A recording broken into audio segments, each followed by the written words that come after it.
Hey guys, welcome back. You guys have been asking about an FTR match. Here it is. And FTR, I don't even feel comfortable commentating on it. So look at this. I got Tracy Hogg here with me, TR shooter, top shooter himself. Uh, and you shoot for the. Give me a quick rundown of you shoot for the U.S. Rifle Team. How long have you been shooting? 10 years, I believe. Yeah, I kind of lose count, but I think I've been doing this for 10 years. And I shoot with the X-Men, and I've shot on the U.S. team. And that's pretty much as far as team, individual. Were you in the Bulls, or were you No, on the what two? I was You on were the on the U.S. U.S. team. team. You were on the Yeah, I U.S. was on team. the U.S. team. Yeah. Yeah, but I mean, yeah. I mean, so the X-Men, top top quality team right there. Yeah. Those of We've you that always don't tried to know, be. those of you that don't know, in F class we also have team competitions, and of course, few people get together. They put a team together and they compete. And the X-Men, you guys have won buttload. I don't Yeah, a yeah, a couple pile, of national a pile of championships. a pile Yeah. of matches. Yeah, So yeah, so you're a national champion team wise, right? Have you ever won the absolutely. nationals individually? No, I haven't won the nationals individually. No. Okay. Have you ever won any big matches? No big matches. Top threes. Mm-hmm. Top threes in Canada a couple of times at the Mm-hmm. Canadian Nationals and their Eastern Games, but nothing. No wins. No wins. I've Okay, I've well, I've gotten close, but not quite close enough. it's so hard to win in F class. It just seems to me like, for example, I'll give you an example that happened to me 3 4 years ago. Uh, my first match of the day, I shoot a clean with 10 X's. Okay. The second match of the day, I shoot another clean with 10 X's. That's back to back cleans at 1,000 yards, right? I'm feeling pretty good Wow. because that's hardly ever done, right? Right. It's hard to do. The morning clean it's fairly easy, but then the wind picked up and I shot another clean. Right. And so I was feeling pretty good about myself. And somebody asked me, "How did you do?" I said, "Man, I'm clean with 20. Clean with 20 X's." And they're Yeah. like, "Yeah, Gasnell's got 35." I'm like, "35 what?" They're like, "X's. He's clean with 35." I'm like, 35 X's. Yeah. So Wow. I was like, all of a sudden I got deflated drastically Yeah. because Yeah. that he was shooting so well. But Yeah. F class is the type of game that just when you shoot your absolute best ever, Yeah. somebody always gets you by 1 or 2 points, or maybe just a V or two, and Yeah. it's incredible the level of talent and dedication that goes into a national match. For sure. Beating, and this is something that you are aware of. Most, well, a lot of people aren't. Beating somebody at a club level is totally different than beating the same person at a national level, Oh, because absolutely. at club level, sometimes they're trying something different, or they're just testing, or they're working on a different hold, or they're always working on something. When they Yeah. go to the nationals, that's when they bring their best stuff, their best rifle, their best everything. Yep. And now all of a sudden, the guy that you possibly beat at club level often, or once, or whatever, you show up at Yeah. nationals, all of a sudden that guy's like, like holy crap. Yeah. So, but anyway, I imagine preparing for V2. How did you prepare for V2? Did you prepare similar to like a top level event, or were you just kind of let's see how this pans out, and maybe not waste my really good stuff? What was your No. mindset No. going into V2? So I wanted to carry the absolute very best I had. So I had been doing some work on a new barrel, Mm-hmm. and that showed promise of being just phenomenal. And so doing some load development and doing a little bit of tweaking at Butner. We had some team practice there, and Mm-hmm. we had a match or two there, shooting at my home range. And I felt like, hey, this gun's really good. And I shoot against some really, highly national competitive shooters at club levels and on Mm-hmm. team. And so team captain, Phil Kelly is like, man, that gun right there is really special. I mean, that is a really good gun. Yeah. And so I knew I had something really good going into the V2, and you have to have, going to any match that's going to have that caliber of shooters at, you better bring something better than what they bring in order to be able to win it or compete with them. So they always say that a good wind reader will beat a good gun. I don't believe that. Yeah, I don't believe it either. That is, you have to have both, right. I think. So yeah, but I think there's a level at which that's true. Sure. But once you get to the top level at F class, if you don't have a good gun, it doesn't matter how good of a wind reader you are. You're just not going to win, because even a mid-level wind reader with a really good gun they can just put up some great scores, because that rifle's going to carry them. Having that great feedback is so important, right? Whenever you have a 9 downwind, and then it was, if you trust the gun 100%, it was the wind, right?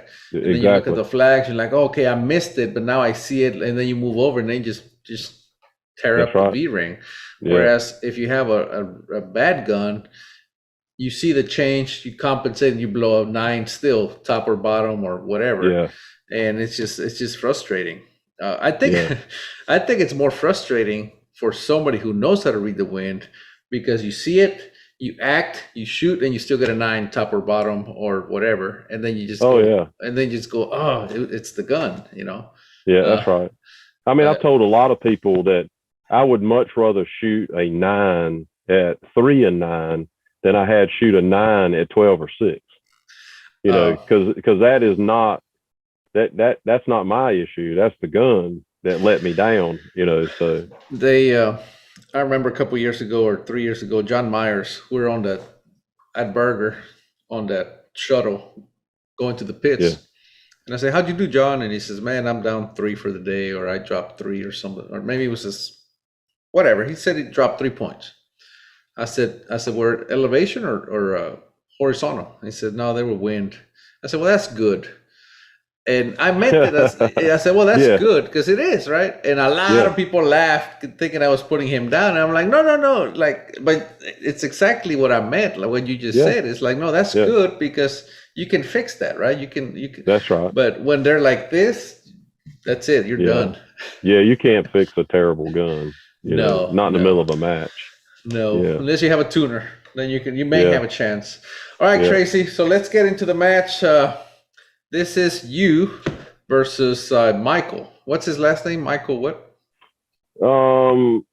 Michael Walters.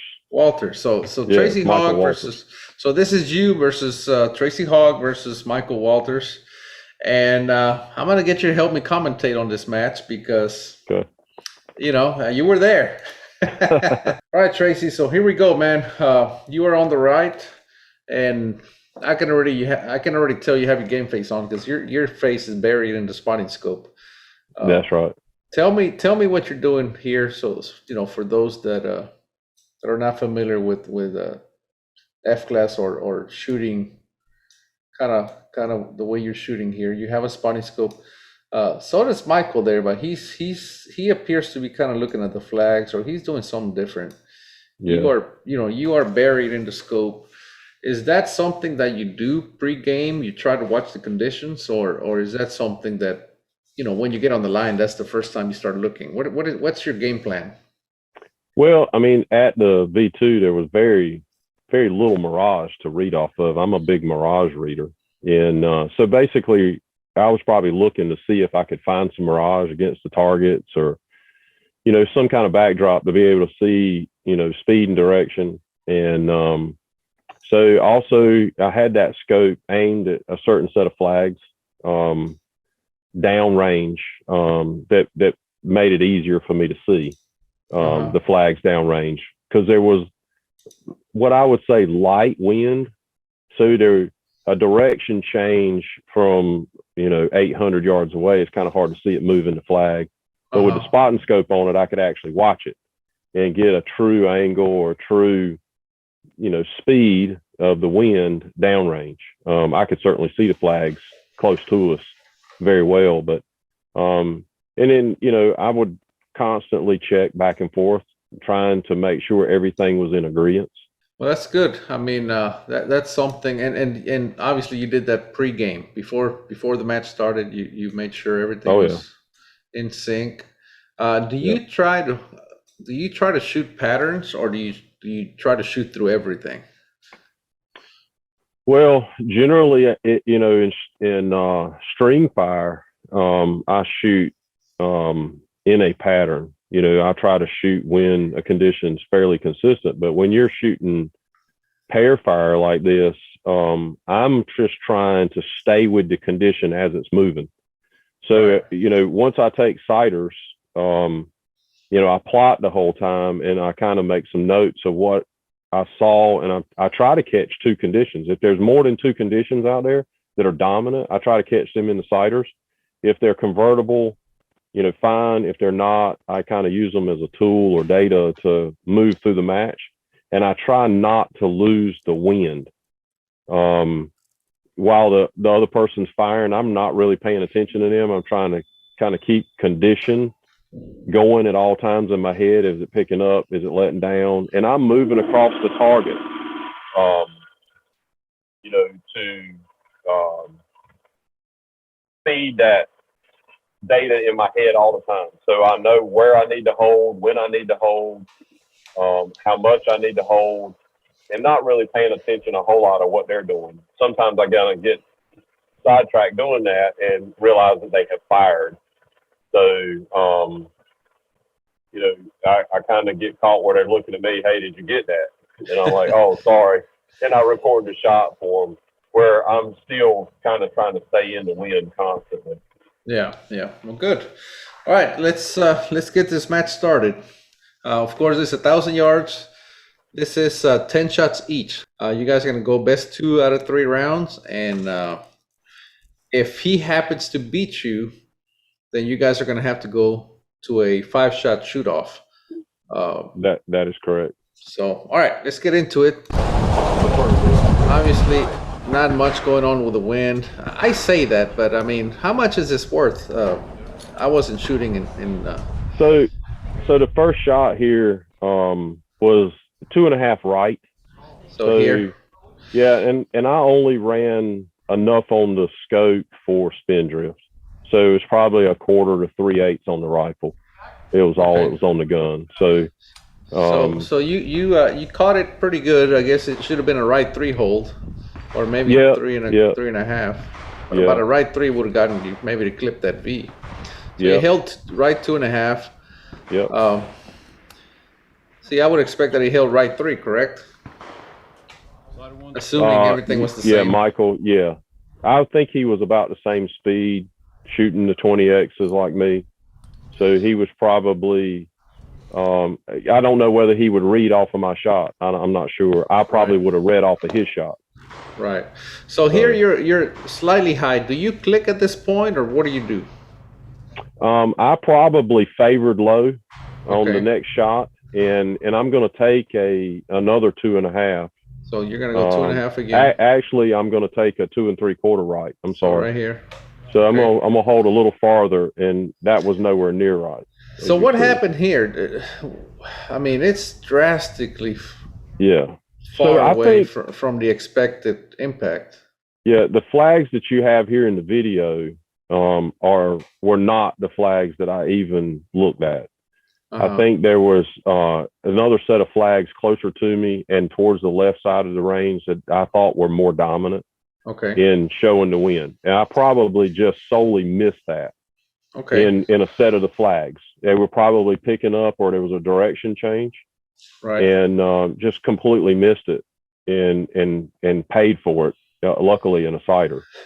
Now, if you're Michael, what are you thinking here? I mean, he just saw you shoot a sighter 5, and then you followed with a 3. If you're him, what do you do? Do you believe that? Because he must have held like let's say a right 3. Yeah. Do you go all the way out to like a right 5, or what do you think he would do? For me, that's a really bold move. I don't even think I would go that far. I would add to my shot. I probably would add another ring. So 3.5. And at worst, because it is a sighter, I'd catch a 4 if I were not in the center. Yeah. Unless I had fired one in that shot, because Michael had been shooting a lot. I mean, he shot match after match, so he'd never stopped shooting since that morning. Right. Because as he coming through the losers bracket, they were pairing up. He had basically been shooting in all the conditions right up to the point of this finale. So he may know exactly where to hold. Yeah. In this shot. And this is what's hard about pair fire, right? That you have no idea what your opponent's doing. Right. Well, see,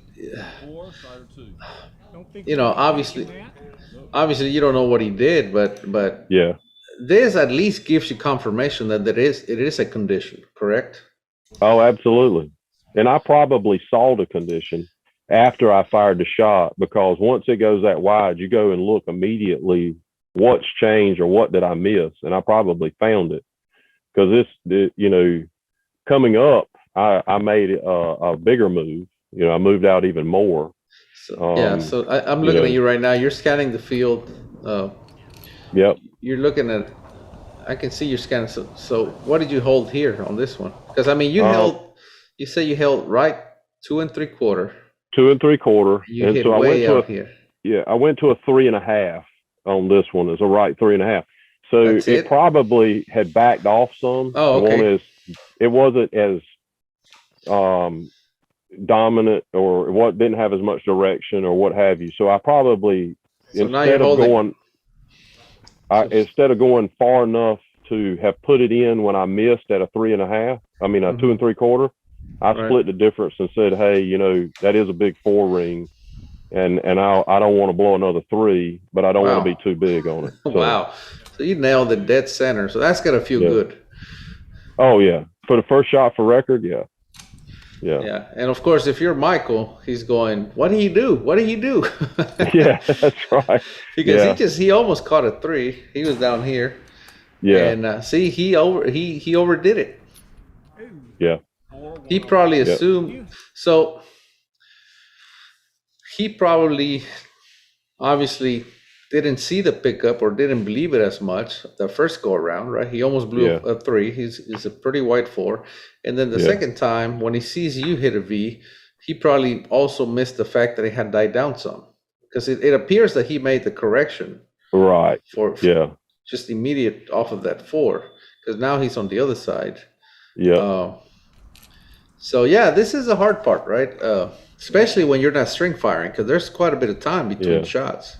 And when we were shooting, there was quite a bit of change going on. I mean, there was 2 conditions occurring, and so trying to figure out which one was actually happening at that time was the difficult part, because I took a lot of time between shots. I probably used 30 to 40 seconds of my time every single time to see, is it this condition or is it that condition before I took a shot? Because if I wasn't 100% sure, I was going to take a bad shot. It was just enough there for you to shoot a 4. Easily, of movement across. Just like he did right there. I mean, that's not a big 4. That's not a big 4, but it's a 4. And he could have taken the exact same shot that he should have taken the previous shot, and it did back off. Like I said, I went from 2 3/4 to 3.5, and it put it right in the middle. What are you holding on this shot? Do you remember? Do you remember what you held here? The next shot is a 3 right. Okay, so you moved in. Yeah. You saw it dying down. You moved in, and it even the shot moved in. So you should have moved into about almost a 2. Almost, about 2.5. Probably 2.5. 2.5 would have probably clipped the V.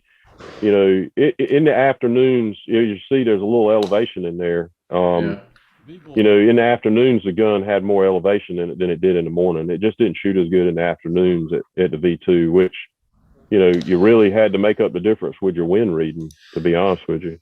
So you held 3. The next one's going to be a 3 also. It's going to be the same spot. So, okay, so you're just going to hold the 3 because you caught a 5, so you're going to safe side. Yeah, that's right. Yeah, and so there's enough there that So to recap, what I mean by safe siding, because I've been saying that this whole time, and a lot of people probably don't understand what that means. Yeah. You saw that you clipped the 5 here, That's right. and you saw that, okay, that's a 5. I don't see it dying down anymore, but if it picks up, it may blow me out on the other side if you try to get center. So you said, you know what, I'm just gonna keep it safe, That's you know, right. and try to stay over here. That way, if it happens to blow a little more, I have the entire 5 ring pretty much to miss the wind, which happened here. You had Exactly the right. same hold. You safe sided. You're like, I don't care if I'm on, I don't care if I'm the right side of the upwind of the V. It's just gonna safe side. So it paid off, obviously. That's right. Yep. Had you moved into 2.5, like we discussed, you'd have a 9 right outside that 5 ring. Yep. It'd cost me a point 4. for Yeah, sure. it would have cost you a point. So here you're ahead by 1 point. Michael's tracking. He seems to have found the center now, and he's doing well. His gun appears to be shooting pretty good. Yeah. His gun is pretty good. I had been watching him a while. Then the next one, I'll go to 2 3/4 on this hold. So I'll come inside of 3 just a little bit. So you saw it die down some. Yeah. So you're holding here. Yeah. And I see you're scanning the field every time. You're not even looking on your spotting scope anymore. There wasn't much mirage there. Yeah.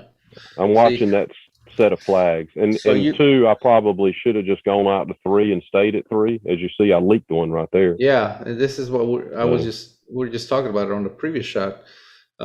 Had you kept safe siding, that would have been a good. Yep. So that raises a question for me, because you held 3 and you hit here.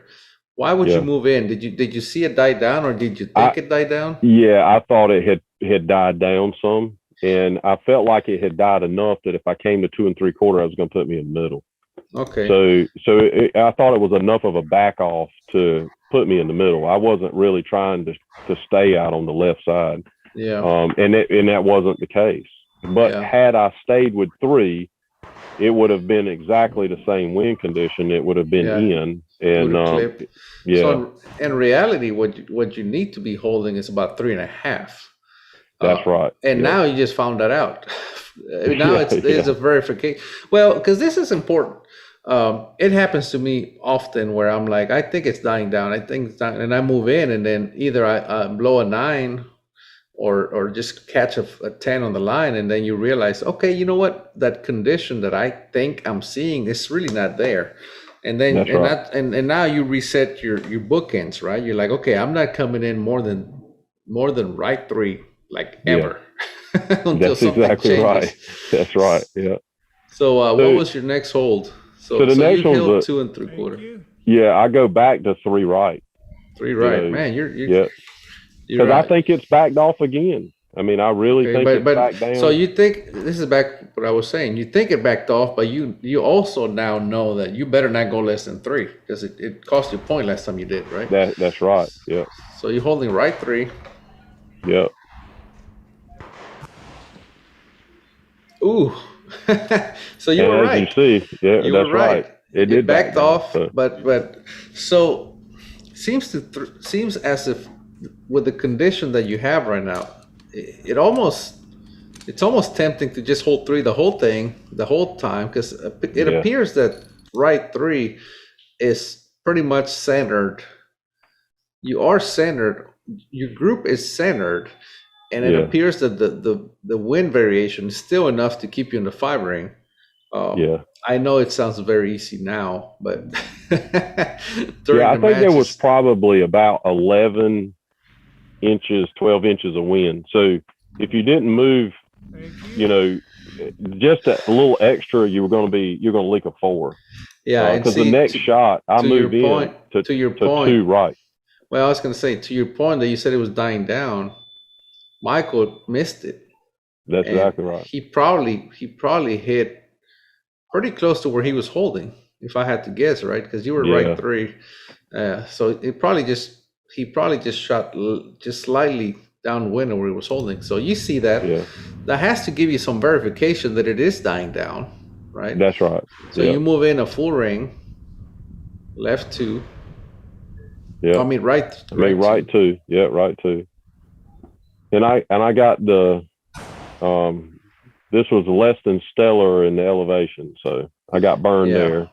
But I mean, I believe it would have clipped the line. So, but at least you're like, so this goes back to what I thought about Michael, where it probably hit where he was holding, and yours pretty much hit where you were holding. So it should have been a center shot. The correction was center. Do you have any wind on the gun at this point? Oh no, you said you only had enough for wind drift. Just spin drift. Yeah, that's it. Or a spin drift. Yeah. About quarter to 3/8 at the most. See, something like so that. he's not believing it either. He's still. And so I moved to a one left. One left on this next shot. Okay, I see so that. I see the top left. flag. That top flag is switching, and this one's wanting to switch. So you go left one. Yeah. Yep, I see the top flag completely switched now, and I see you're scanning the field and you're going, because this is a scary shot. Most people don't understand how scary this next shot is, especially if you flipped over, if you switch sides, because if you're wrong, you could potentially be out here again. Oh, absolutely. You can easily get a 3 if you're wrong. But obviously you're confident. Well, that's why you're holding there, right? There's a level of confidence, but there's still a level of, I hope this works. Yeah, that's exactly right. So. Yeah, I see you really taking the shot seriously. There's a change coming in this, and I'm trying to make sure that it's truly changed over before I get into it. So. Yeah, so you caught it. You're tracking a bit low. Yep. Oh, there you go. Yep. See, you realized it too. Yeah, I went ahead and put a click. I was probably favoring high, and I just felt like, hey, it's time to go ahead and put the click in it. Yeah. Because I'll favor high and low more so than I'll click. Because I did notice there was some elevation changes going on, and so I'll move. I think in the next one I'll move out to a 1.5 left. So I moved out a little bit more. So just based on your shot, holding left one and hitting pretty much center, it appears that Michael went to center. Yeah, on his shot. He's probably moved in. Yeah, he moved into center now, and of course it went just right. Quarter MOA right of the hold, and so you're moving 1.5 left now. Yeah. Now, I see that flag over there. But obviously this is a very limited part of the field that we're looking at these flags.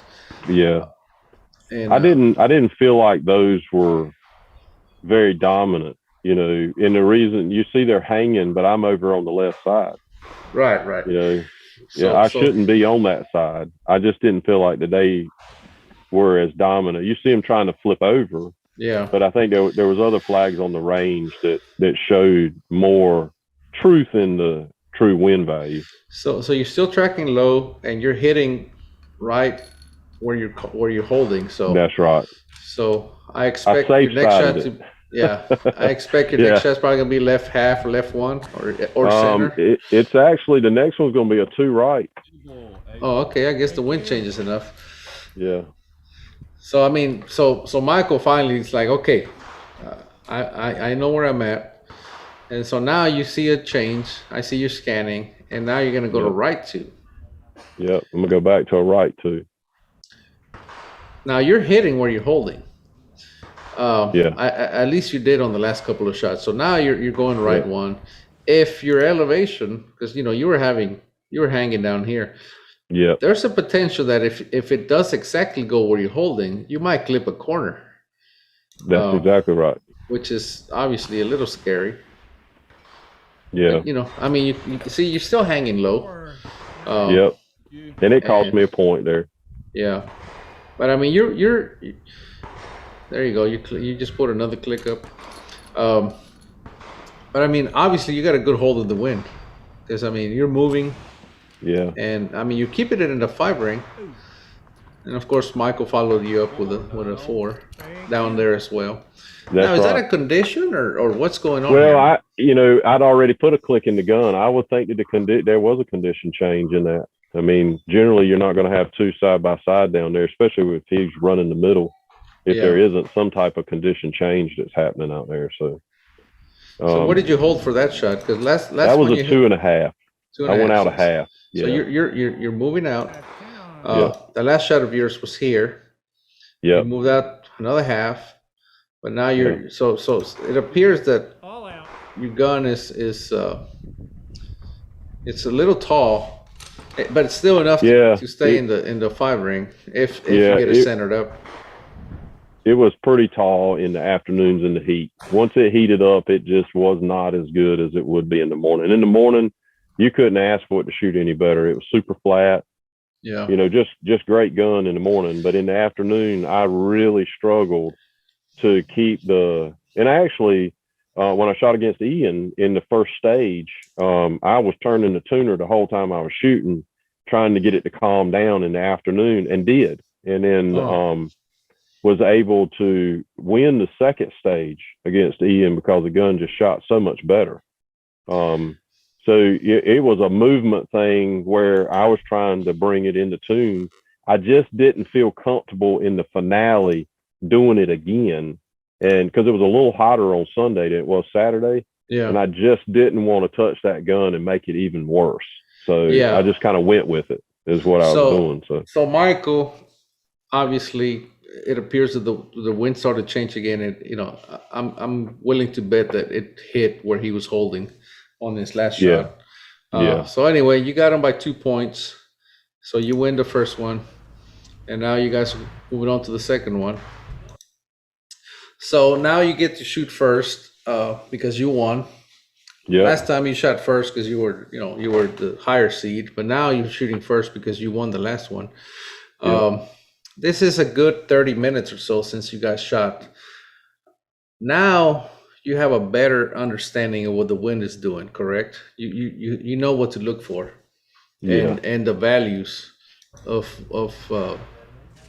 the values on target. So where do you hold here? I mean, I'm looking at those flags, and earlier, like we said, there was nothing. Seemed like there was nothing more than about a 3 and nothing less than a. I think when you held 1.5 left, you hit there. So I'm gonna say between center to 3 is the range. Of course, that was. So if I had to shoot, because I'm looking at those flags, I'd probably hold 2.5 to 3 if I had to get going based on the data that I have. And obviously, I don't know. You said these flags are not very accurate, but just if I had to trust them, I'd probably hold about a right 2.5 to right 3. Where did you get started? I started back pretty much where we ended at a right 2. Right 2. So I went ahead and took the right 2 shot. I felt like that was probably a safe place to. Well, you're perfectly centered between because it's a 1 MOA. It's pretty much what you have. So you're just gonna split the center. Yep. Wow, that. Yeah. That is, again, looking at these flags, everything's going left. But like I said, obviously these flags, and see, this is something that I haven't had this whole time. That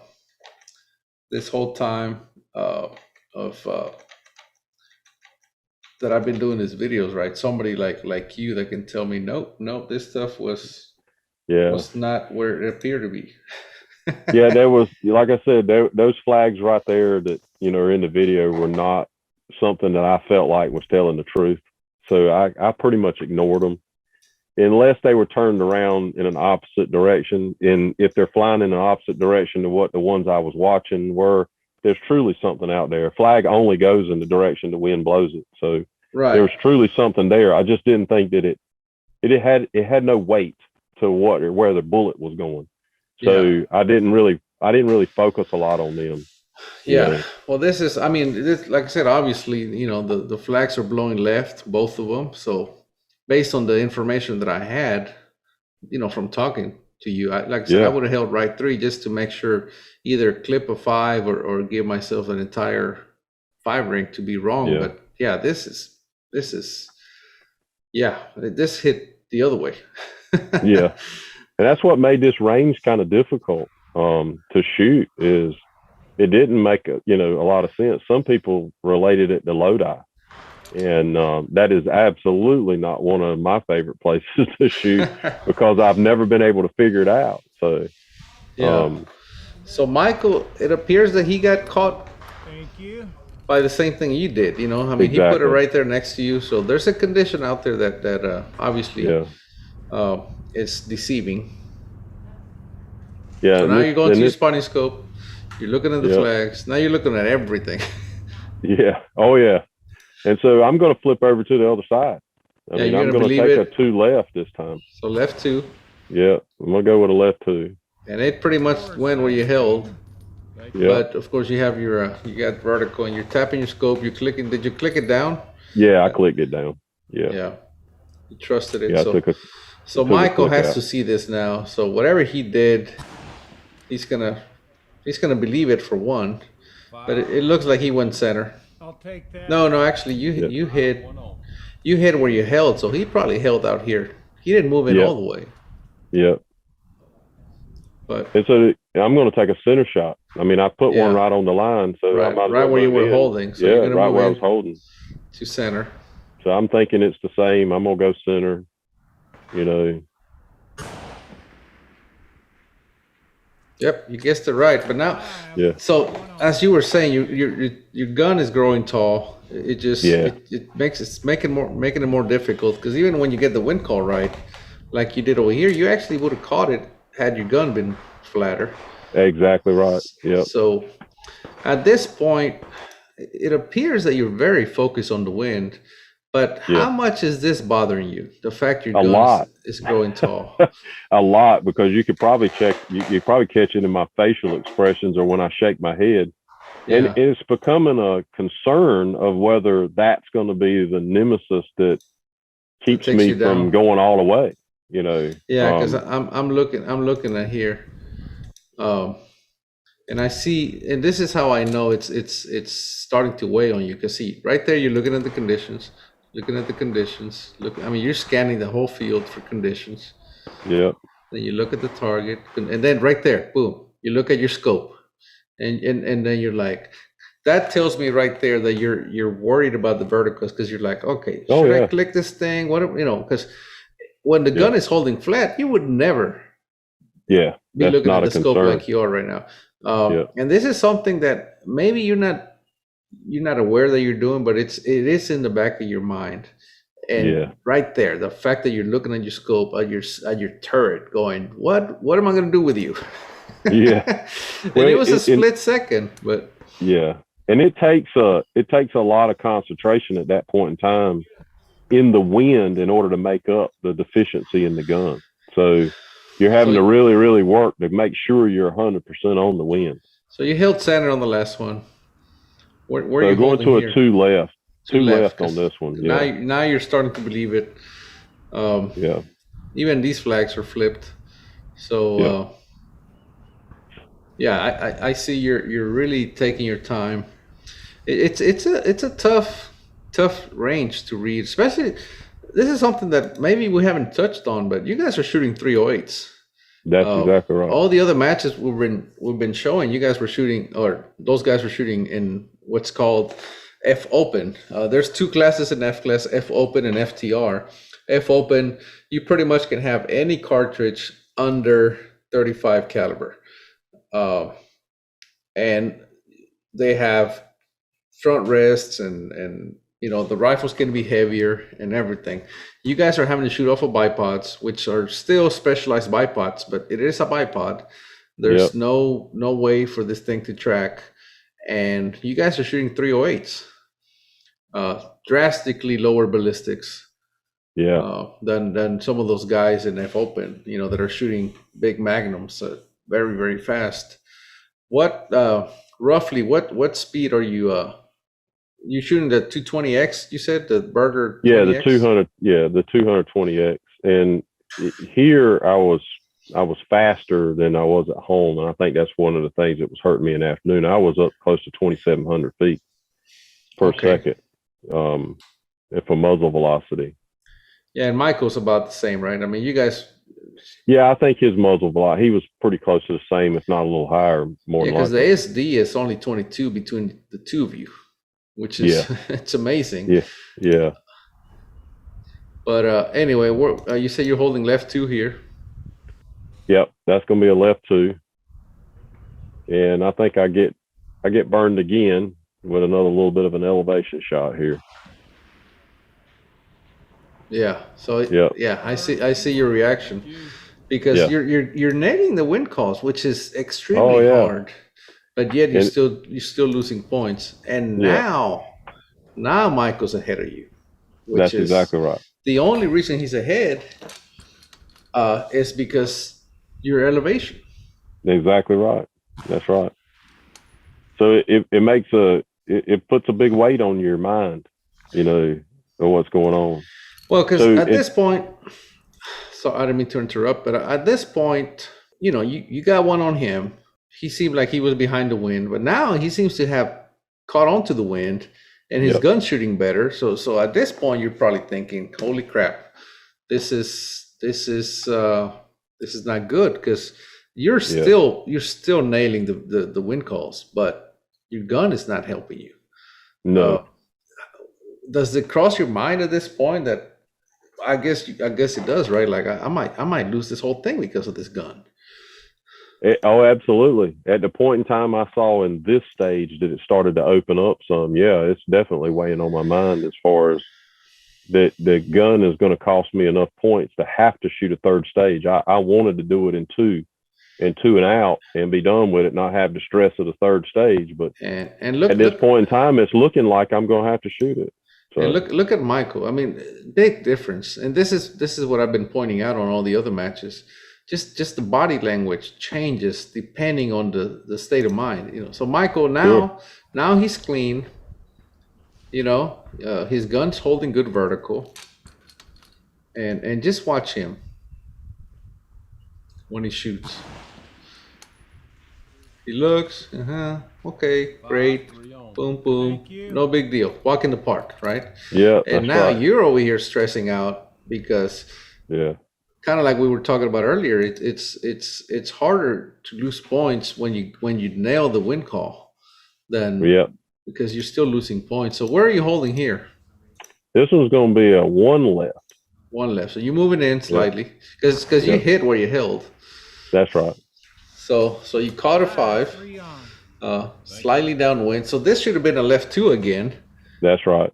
If you're worried about your vertical, it's harder to keep up with the wind changes, right? Because there's just an extra element in your head that you have to deal with, which is the vertical. Yeah, a little bit. I still knew that if I didn't have the wind close enough to be inside that 5 ring on every shot, that I was going to lose points. Yeah. Because the gun was not great. So that forced me to really make sure where I wanted to shoot that gun on the wind call. What's going on over here? It's in my mind, but I don't really want it to be in the front of my mind, so to speak. Yeah. So, well, it forces you to shoot a different game. I think it does. Because earlier when you were safe siding, you're like, it's okay. I can be upwind or downwind of the V, and I can still clip a 5. But now that your gun is growing taller, you almost have to nail that wind call dead center to give yourself more room. That's exactly right. Vertically. So yeah. So now you guys are both clean. Actually, you're down 1 point, and Michael's shooting clean, and he's got 2 more shots to go.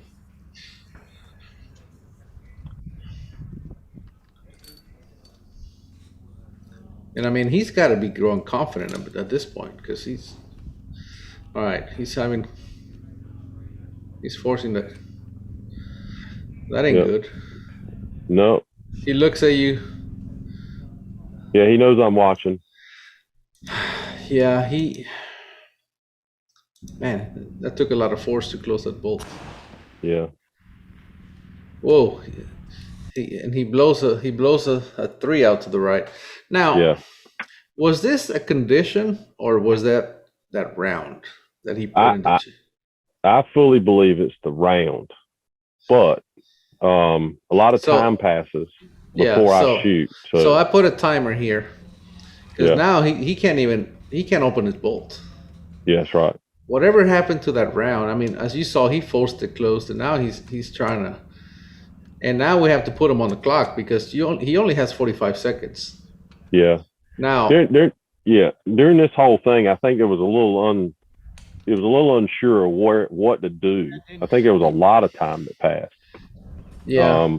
before they Well, actually as you saw, I started the timer as soon as he shot, and right right. now people are trying to figure out what do we do at this point. You know, Yeah.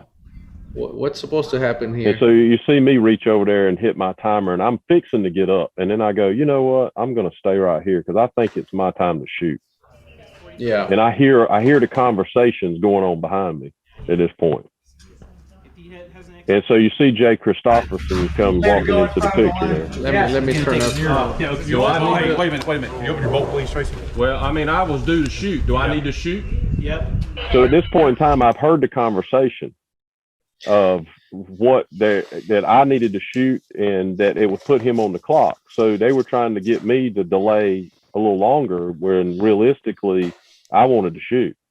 Well, but From a strategic purpose. So one thing you could have done is shot immediately, and then Exactly. But you gave him more time than technically he already went over the time, but obviously And that puts him on the clock. Okay. I'm sorry.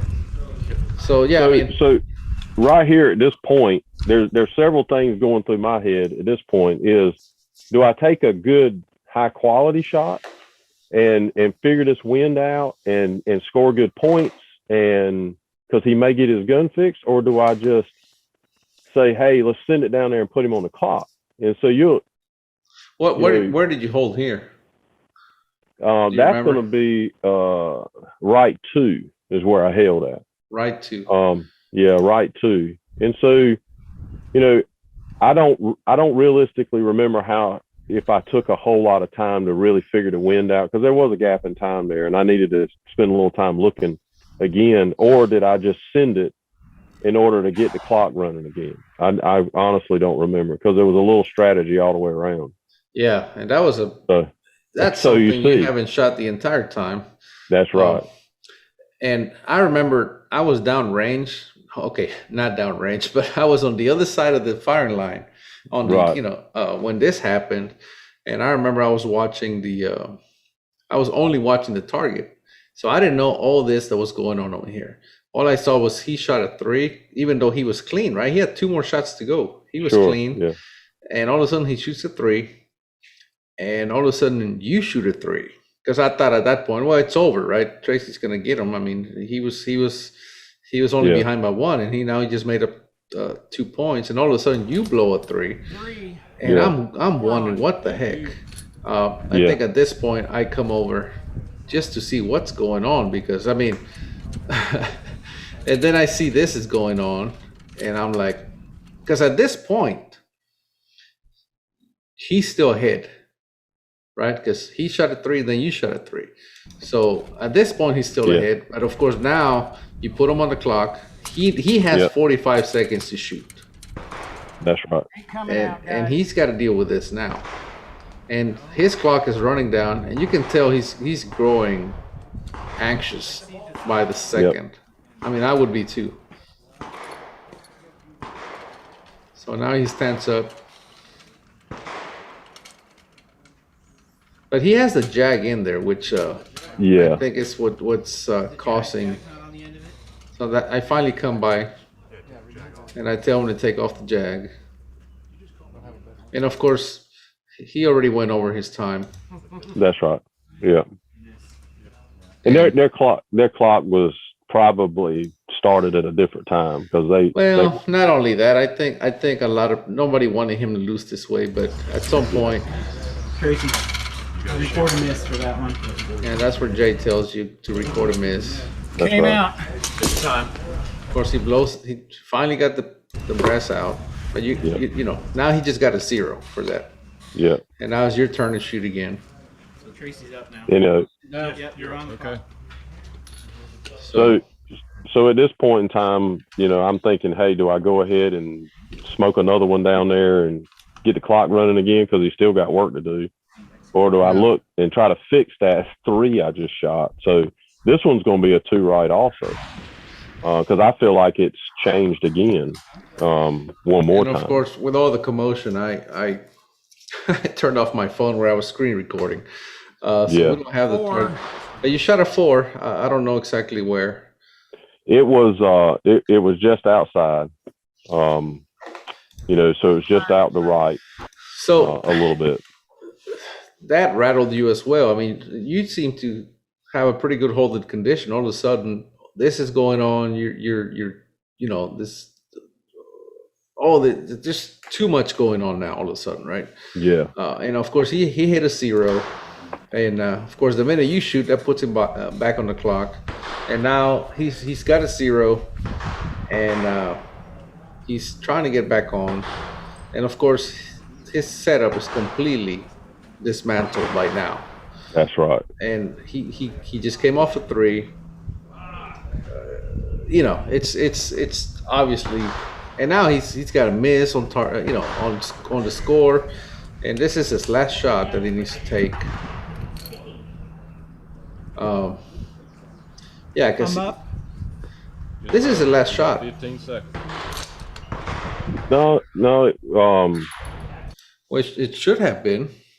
no. Oh, We got to go to. oh, you got to go to 50 points. Yeah, Yeah. never mind. Yeah. And you can see, I'm gonna back it up right quick. You can see Yeah. he's obviously in I'm up. a tremendous hurry You got to get 15 that. seconds. Yeah. I told him you got 15 seconds. He only actually had about 10, but Yeah. he's in a hurry. Doesn't even have time to read the wind, and it hits a 2, right?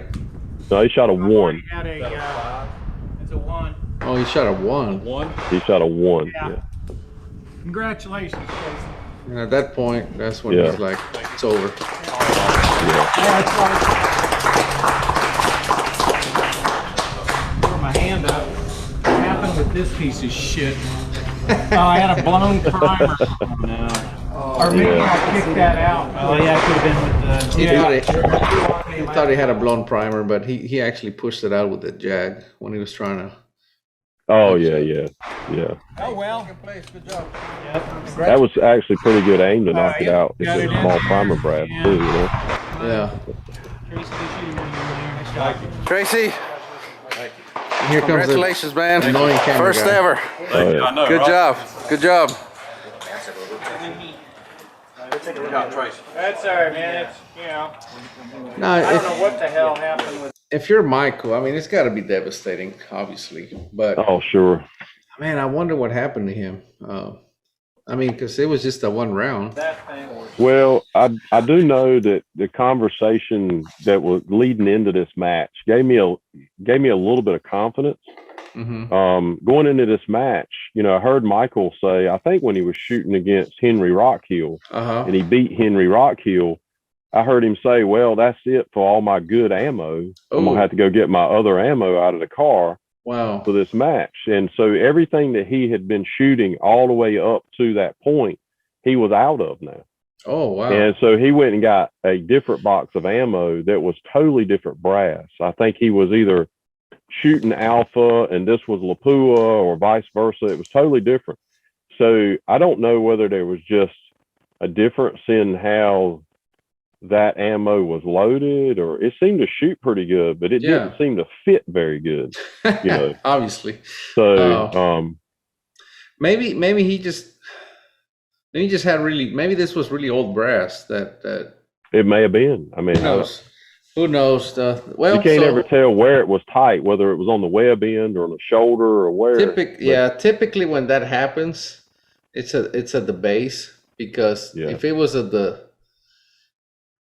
it had to be at the base, and he forced it closed, and then when you fire it, so this is what happens. I don't know if he was neck sizing. I doubt it, but this is what happens when you neck size, because the base grows so much. At some Yeah. point, you force it closed, and then when it expands, it's got nowhere to go because it can't contract anymore. Yeah. Now you're stuck, and this one was pretty stuck because he was able to open the bolt, but the extractor actually ripped the back of the case off. Oh yeah, Oh, it was and stuck. Really I kind of had a feeling when it didn't close and he didn't just pull it right back out, and he actually forced it shut, that was going to be a turning point in the match. I don't know that he would have been able to pull it out. No. It was the way he closed it. It was it's like there was the point of no return, you know. Well, I'm talking about when he first closed the bolt and it kind of stopped Halfway, yeah. halfway. He might have got it back out, yeah, but he actually tried to pull back and it didn't. So then he forced it shut. So yeah. I hated it, but I kind of knew that at that point there was probably going to be a turning point in the match right there. Yeah, because I've seen that happen before with the same result. So, yeah. Oh, yeah. It's never good. It's never good to stick anything in your chamber. Obviously, sometimes I've seen guys stick a bullet in there and then they open the bolt and then powder's everywhere and it's down to the trigger and it's just, and then they got to push the bullet out, and that's the least of the problems. The problem sometimes powder goes down in the trigger and locks up the trigger, and it's just not a good thing. So, congratulations. Thank you. You win. You win the V2 finale. Obviously, I wish it had went all smooth for him, right? Because that was turning out to be a good match, but it seemed like I said, your gun was growing taller, and but all of a sudden it only took that one round for him to just the wheels fell off, and it was made a big change. Yeah, it was over. And I hated to see it happen like that, but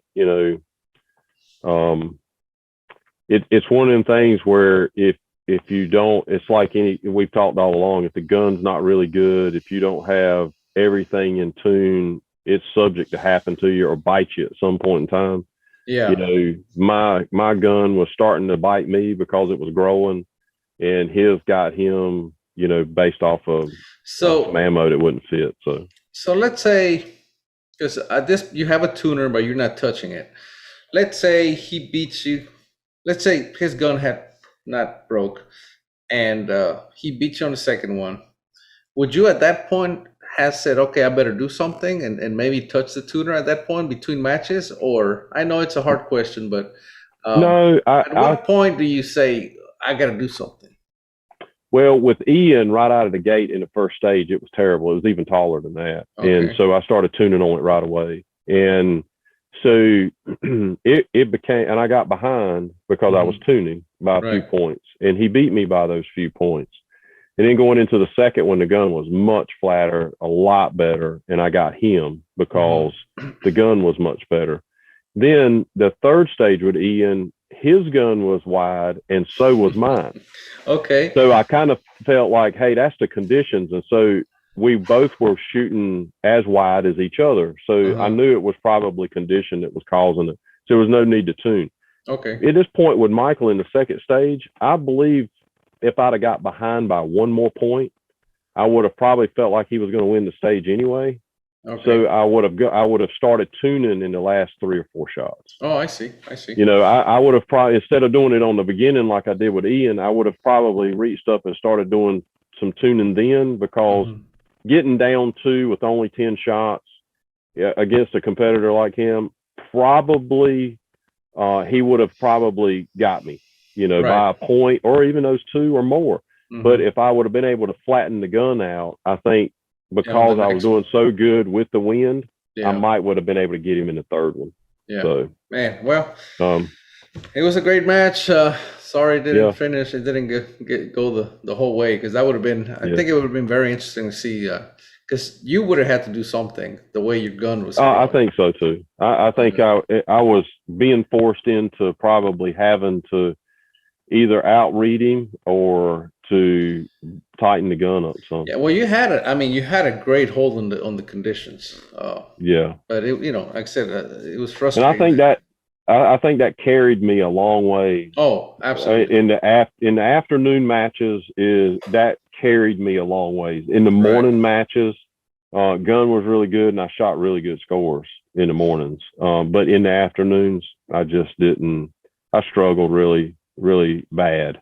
Yeah, well, in the afternoon. So it's a hard battle for sure.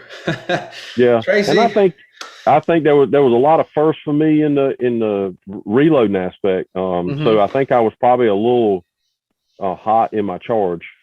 Okay. So that was probably what's costing me in the afternoon. I probably needed to be a little less powder, 3 to 4 tenths less or so. Yeah, just kind of slow it down a little bit.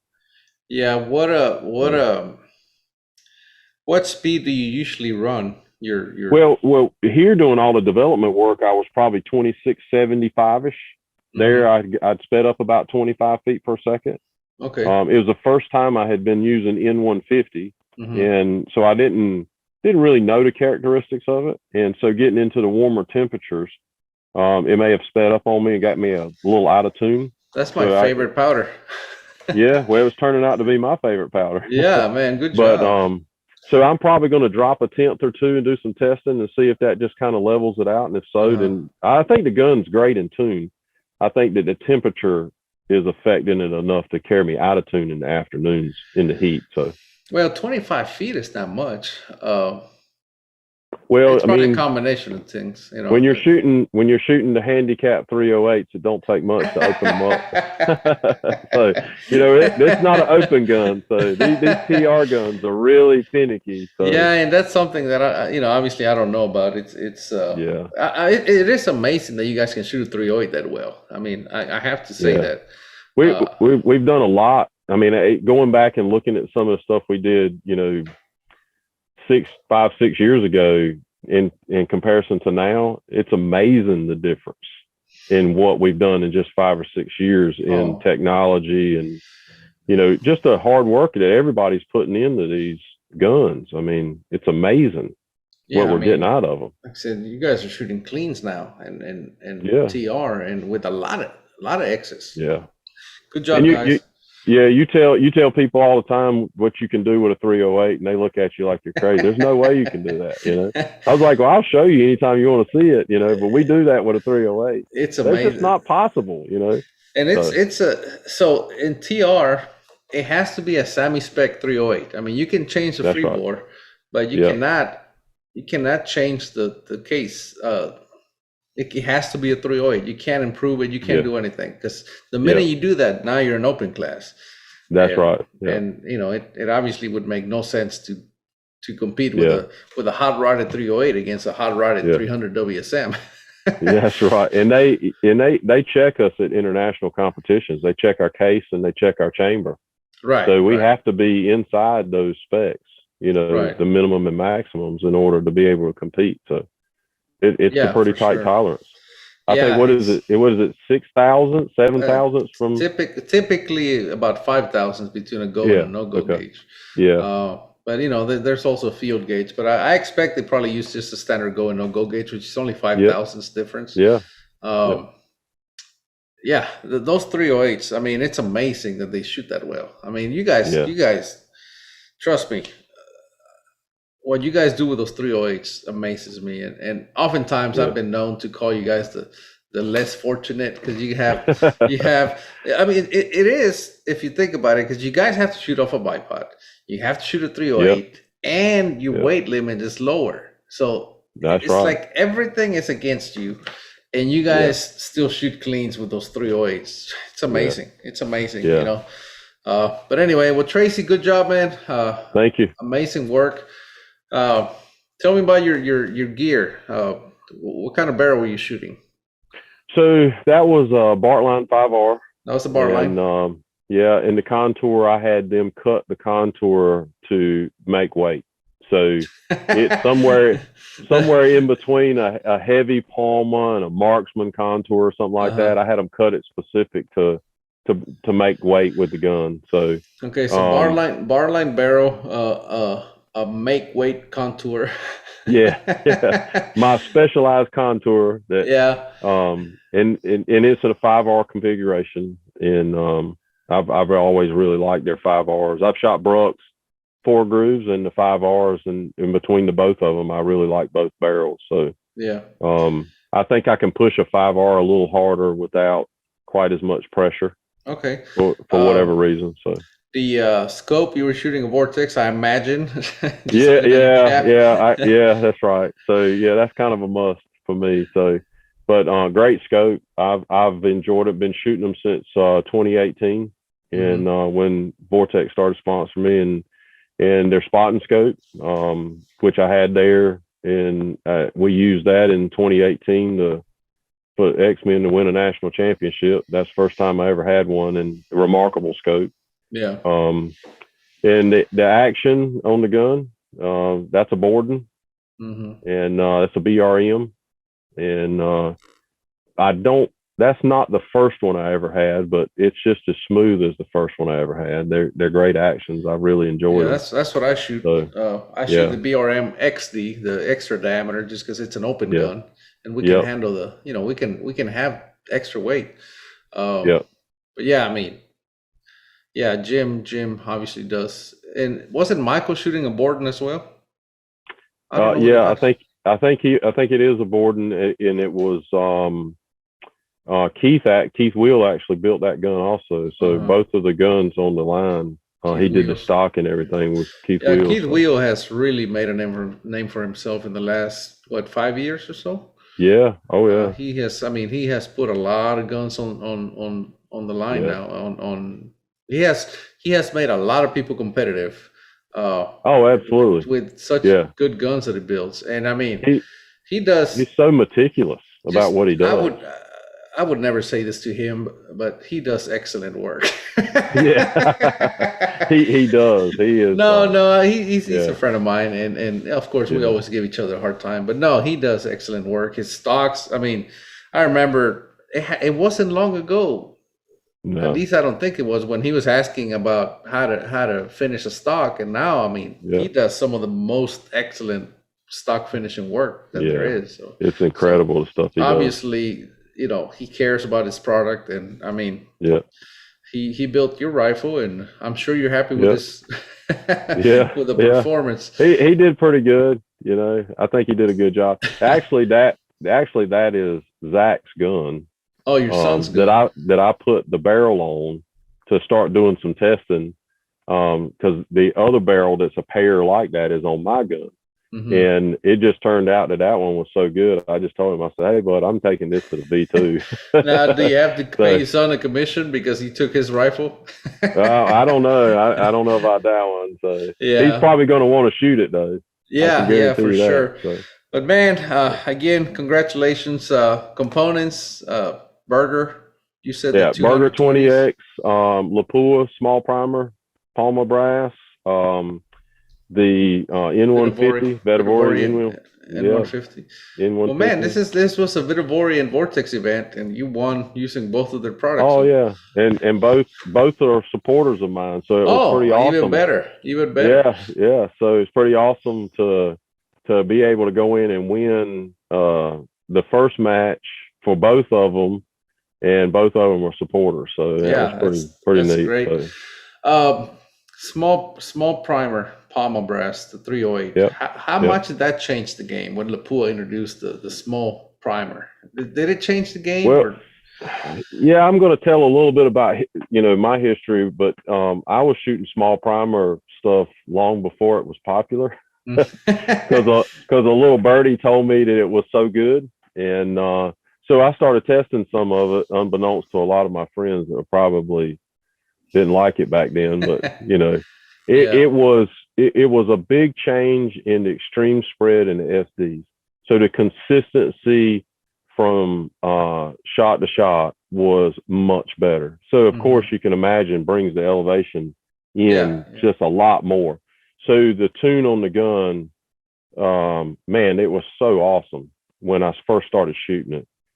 Somebody actually gave me about 120 pieces of used brass that I sized down and fired in my chamber and started working with it, and it was just incredible. I was like, man, this stuff is awesome. Just night and day. Yeah. And so then I had to find some and order it and get some of it, and then it become more and more popular as the word got out. Well, the word gets out, and this is something that I tell people: look, if F-class guys are doing it, it works. At least try it.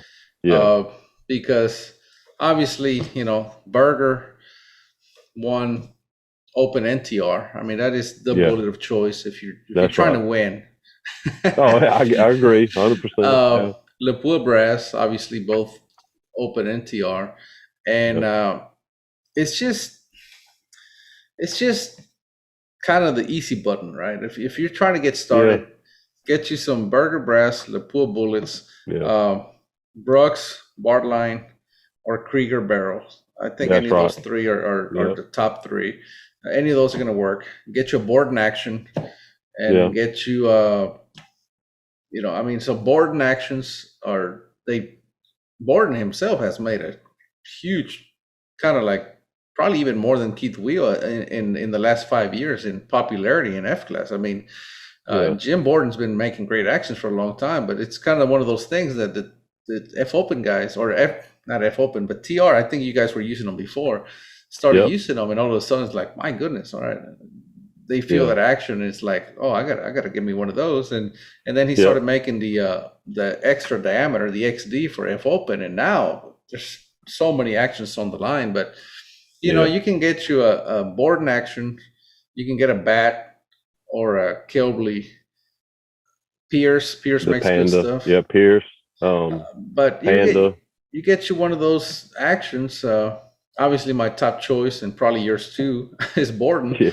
But Yeah. there's just so many good stuff, so many good action makers, Yeah. that it's fairly easy nowadays to build and of course, you got to have a good gunsmith. And if once you go to a good gunsmith, they're probably much going to tell you, look, this is what you want, because That's exactly right. they also want they want to build you a really good rifle with really good components, because Yeah. that's how they're going to maximize. Well, their name is on that product. Yeah, They're creating that product. So like I said, they're going to maximize their the potential to get you a winning gun if you agree to let them use products that they know are winning. that's exactly right. But Yeah. man, again, thank you so much for your time. This has been Hey, amazing. no problem. Appreciate the invitation. To be able to follow along with your win calls. I'm glad you wrote everything down. But like I said, those flags obviously are not a very good indicator, and Yeah. it's just that's just part of the game, right? That's right. You have to find what's working, and sometimes, as Yeah. you know, mid-string, all of a sudden those flags that were so reliable, all of a sudden they don't work, and then you have to go hunt and find something else that works. That's exactly right. Yeah. It's a fun game. Yeah. All right, Tracy. Yep.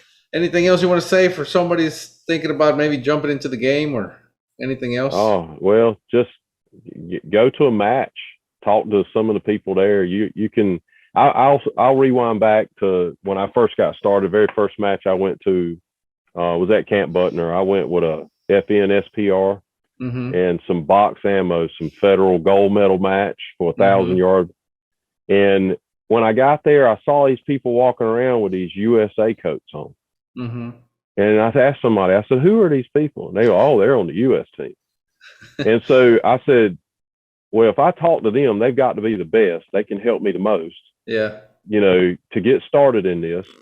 And if I can be as good as them or talk to them, they're going to help me the most. And that's what I tried to do, is align myself with the Jeff Roars and the Jim Crofts and everybody that was there that had a jacket on or was, striving to be on that team. And that's exactly what happened. So when you go to matches, if somebody's wanting to get into FTR, go seek those people out. They're more than willing. All of us are more than willing to try to help you and tell you, one, what not to do, because we've tried it and it didn't work. So I've got some friends that I've gotten into shooting, and I just told them, I said, you need this, this, this, and this, and I've saved you a lot of money and a lot of headaches. So frustration. Just from that aspect. So anybody that's wanting to get in it needs to go and just take a day without buying anything and go talk to people and find out what you need. Saves you a lot of time, headache, and money. Oh, for sure. So, and those guys that are helping you, once they see that you're actually listening, sure, they're really going to want to help you going forward, because number one, you're going to see the results, right? Oh, absolutely. And once they see that you're listening to them, they're like, okay, I can help this guy or this girl, whatever. Yeah. They're listening. They're willing to learn. Okay. And then, and then you kind of feed them more info.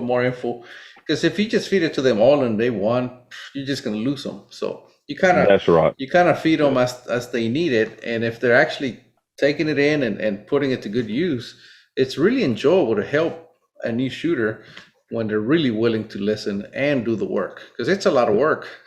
Yeah, it is. And there's a lot of stuff to try. And if you don't know what to do and what to try, you end up getting frustrated with it. So, Oh, yeah. you know, having somebody that kind of help you or mentor you in what to do, and then be able to show you what your results are. Well, this is because you're doing this. Yeah. Okay. Exactly. So don't do that anymore. Do it this way. And and you're just going to have to practice it. And then they come back to you and they go, man, that works so much better. It's like, yeah, I did it like the wrong way a lot of times too. So Exactly. yeah. Well, man, Tracy, again, thank you very much and congratulations. We'll see you Thank next you. I year. appreciate it, Eric. Take care. Thank you. Take care. You too.